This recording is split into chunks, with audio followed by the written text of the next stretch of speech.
Before starting this week's episode of Wεεd, I felt the need to comment on what is happening in the world right now. The point of this show is to talk about some funny things that are going on in the news. Obviously, over this last week, there have been some drastic, terrible world events where Russia has invaded Ukraine and innocent people are dying. I do not mean to make light of that situation while talking about other humorous things that happened this week. And one of the stories I'm going to talk about does reference the conflict. But I want to make it clear that nothing I say in this video, and nothing I ever say in any future videos that happen to correlate with traumatic world events, will ever be making light of such events. Some people like using dark humor to get over traumatic events like that, but that's not something that I want to use on my channel. I hope you see this show as an escape from things like that. And I don't mean to ever cause offense. With that, I'll move on to our regularly scheduled programming. Welcome to Wεεd, my name is GiBi. The first story we're going to talk about comes from the New York Times. Hank the Tank, a 500-pound bear, ransacks a California community. And there we have a picture of the 500-pound Hank the Tank. Paintballs, beanbags, sirens, and tasers cannot keep the exceptionally large bear from seeking leftover pizza and other food. Officials say he has broken into at least 28 homes since July. There have been over 100 police calls about this black bear since July of 2021. He's just a beast. An important piece of context is that this story was written on February 20th. Keep that in mind.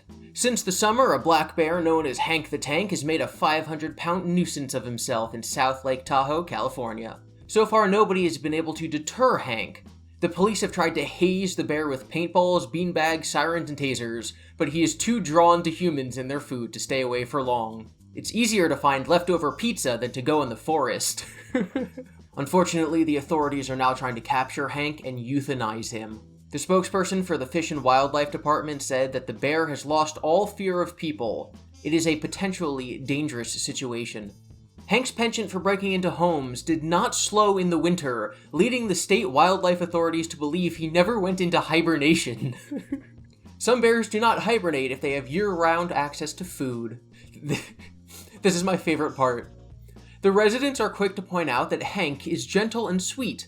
When he breaks into a home, he is far more interested in the food than any people who may be inside. He just sits there and eats, a resident said. He doesn't attack them, he doesn't growl, he doesn't make rude faces.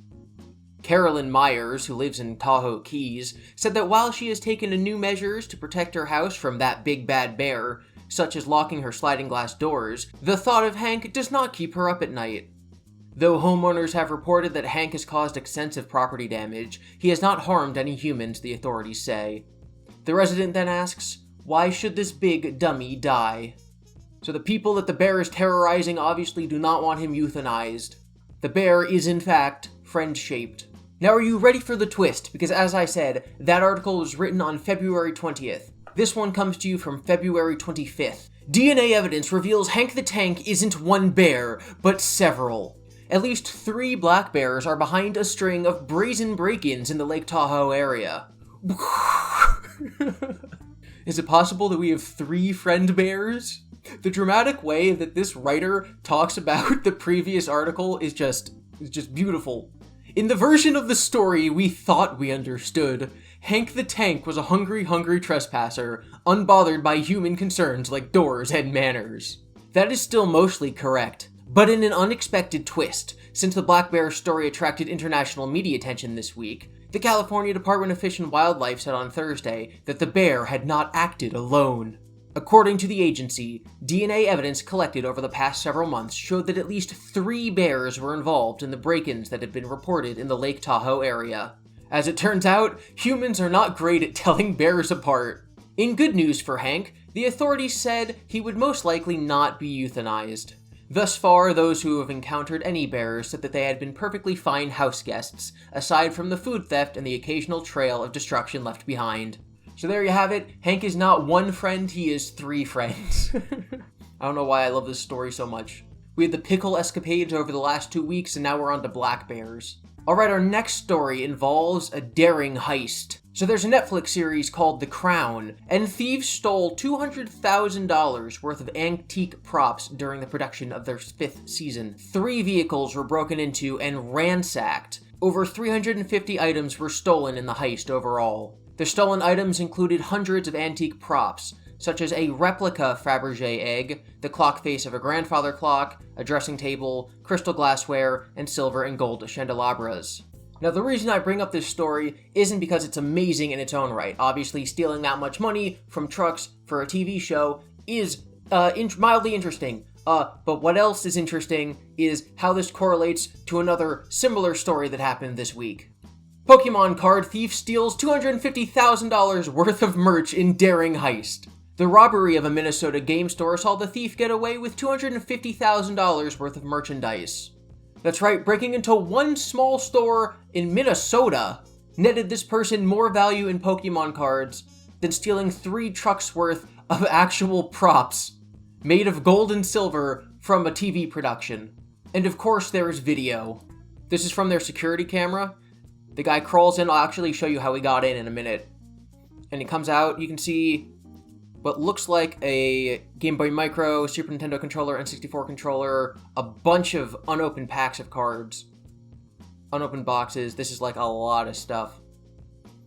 And he just crawls into the back room, and I guess he stole all of this stuff. Now, how did he get into the store? What is he crawling through? He punched a hole in the wall. Like, what is this? He had to tear through the outer layer of wood and then just go through the sheetrock. This is like, this is something. He left behind a bang and a bunch of plushes because the plushes aren't worth as much. As of now, they have not caught this guy, but I sure hope they do because this kind of thing can cripple a small store. Unfortunately, it's a lot harder to trace like sealed Pokemon cards than it is props for a UK TV show that are special made. But still, I hope the police catch this guy. This is my favorite comment. Real footage from the crime scene. Do you get it? Because in the original Pokemon games, someone broke through a wall to do a thievery. It's a joke. It's a reference. Moving on to a story that you probably have already heard from this week, we're going to move on to actress Anna Lynn McCord. I've seen this video enough times that just staring at a still image of her face makes me filled with rage.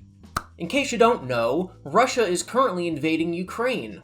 Obviously, there's been political turmoil in the region since the 90s, and Putin has made it clear that he wants that land for himself. Putin is the president of Russia. I don't know how much any given viewer of my channel knows about real stuff. Anyway, so this lady decided to post on Twitter a slam poem that she wrote about how bad Putin is. Now, this isn't just about how bad Putin is and her trying to condemn him as a rich American sitting in her home thinking that he might actually see this for some reason. No, it is much worse than that. The conceit of the poem is her stating repeatedly, "I am so sorry I was not your mother." Let's watch a bit of it. Dear President Vladimir Putin, I'm so sorry that I was not your mother. If I was your mother, you would have been so loved, held in the arms of joyous light.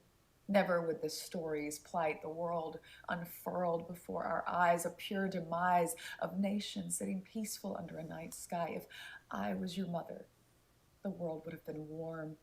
So much laughter and joy, and nothing would harm. I can't imagine the stain, the soul-stealing pain that the little boy you must have seen and believed, and the formulation of thought quickly taught that you lived in a cruel, unjust world.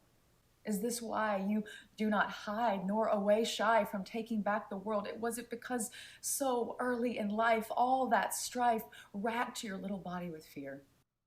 No! If I was your mother, if the world was cold, I'd have died to make you warm. I'd have died to protect you from the unjust, the violence, the terror, the uncertainty. I would have died to give you life. Oh, dear Mr. President Putin, if only I'd been your mother. Perhaps the torture of unwrit youth would not within your heart imbue ascription to such fealty against that world that you thought was so cruel. Perhaps you would hold dear human life, and on this night, instead of Mother Russia, you would call me, and I would set your mind quite free with the love that only a mother can give, and only a mother can take away. when holds she doesn't harm at bay and leaves her boy for the promise of a man. Whatever your story, Mr. President Putin, I can't imagine how it feels in your heart, but I know if I was your mother, that would be a start towards the awareness of what a powerful being of light you could be if your mind was only free from the violence you've seen when you were just 2 or 3. I cannot believe I was born too late in a different place when I would have loved you so, watched you play wherever you go. I kind of want to die now. There are many kinds of cringe. And, I think babying the dictator that is currently starting World War III is a kind that I'm not familiar with, despite all of my time on the internet. I know how I could easily have moved in the direction of becoming a dictator myself, McCord told BuzzFeed News when asked about her reasons for writing the poem. If certain circumstances of my life were different, were I a little less bent towards healing and more towards vindication, I could have been a darkly powerful person. Yeah, sure you could have. Okay. Now here's the thing. This is not her first time doing this. This is not her first time proclaiming that if she was in charge, the world just, would be perfect because of her perfect attitude, and everything would go swimmingly because she would have all the perfect, calm and rational response to everything. Her child would never be evil. So this next clip comes from, right after the George Floyd killing. She said that if she was president, she would react, differently than Trump did. Officer Derek, I would have brought a press conference and I would have sat down across from him. Him being Officer Derek Chauvin, the guy who knelt on George Floyd's neck. I'm so sorry, officer, that we failed you in your education, in your community, in your family, in the way we've mismanaged policing for decades. Because if the system had gotten it right, maybe you wouldn't have gotten it so wrong. So please tell us where it all went wrong, because we need to fix this. You know, I take back my previous statement. I think she was, in fact, egotistical enough to be a dictator. Oh, Lord. Now, she wasn't the only person with a horrible take on the situation. Next, we have China apologist John Cena saying, "If I could somehow summon the powers of a real-life peacemaker, I think this would be a great time to do so." Peacemaker is his DC superhero character. He wants to use his superpowers to fight the Russians. We need to stop giving celebrities platforms to talk about politics, please. Or just any social events, or really anything. For the last story of the day, we have actual breaking news. Just yesterday morning, the 9th generation of Pokemon games was announced. We got the names, and we got the pictures of the starters. And immediately, people started drawing fan art of one of them in particular.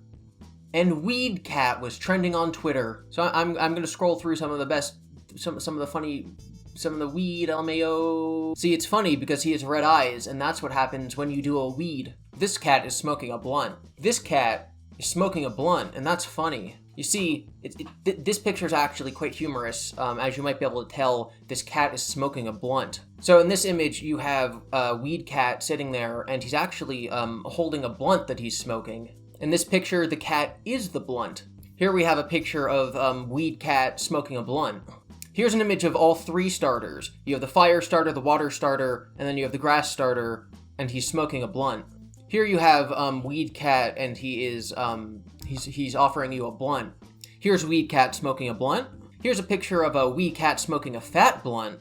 Here's Wεed smoking a blunt, and right beneath it we can actually see a picture where Wεed is smoking a blunt. Me when weed pot, I like pot, I'm a pot liker, I like smoking weed. So for everyone who's making comments that the creativity of the Pokemon devs is dead and that they don't have any fresh ideas, just remember, literally no one else does either. And Twitter is a cesspool. And besides that, everyone knows that Fuecoco is the best new starter anyway, and Wεed sucks. It goes Fuecoco, Quaxley, Wεed. And if you disagree, then you're just wrong.